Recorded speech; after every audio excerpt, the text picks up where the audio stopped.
Assalamu alaikum. In this video, we will learn about frequency distribution, including grouped frequency distribution graph, and characteristics of a frequency distribution graph. This is a new chapter we are starting, and inshallah, we will cover all the concepts of this chapter in this video. So, let's start with frequency. What is frequency? As we are studying applied statistics in our psychology field, so here frequency is the number of individuals in a research, and frequency distribution is a method for simplifying and analyzing data. It is an organized tabulation showing that how many individuals are located in each category. Now let's see representation of frequency distribution. It is represented in two forms, either tabular form or graph form. For both these forms, we need two elements, frequency and set of categories to be measured.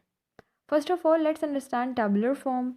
In this, we must have minimum two columns, one for frequency and other for category, labeled as F and X.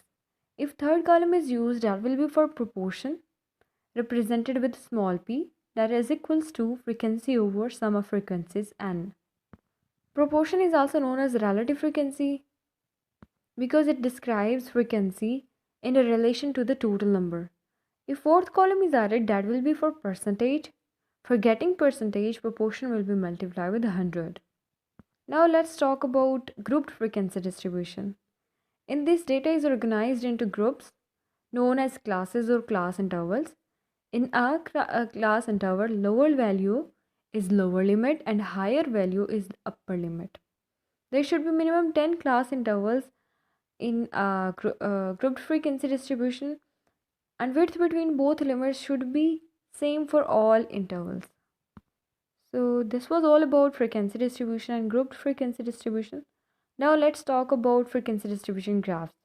One thing to remember for all graphs is frequency will be taken along a y-axis and scores or categories along x-axis. Let's start with histogram and polygon.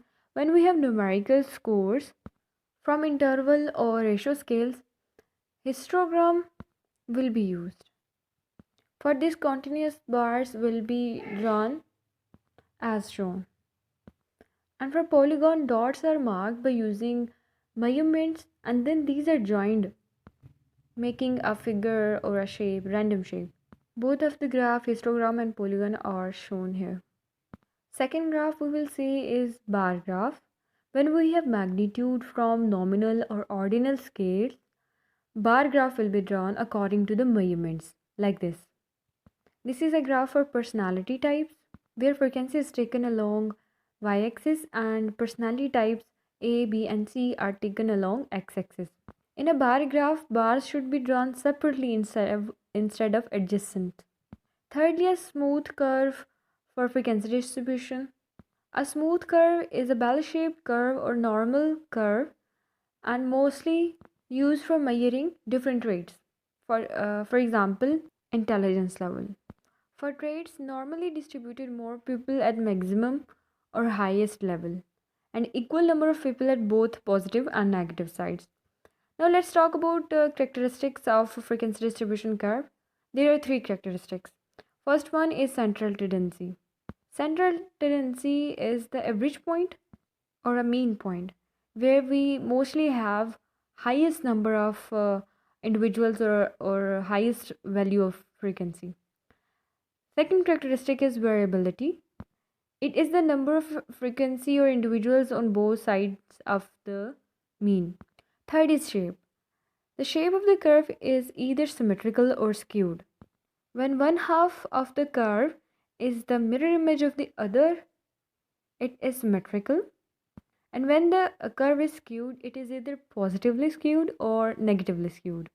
In positively skewed, the curve is more tended toward the positive side, and in negatively skewed, the curve is more tended toward the negative side.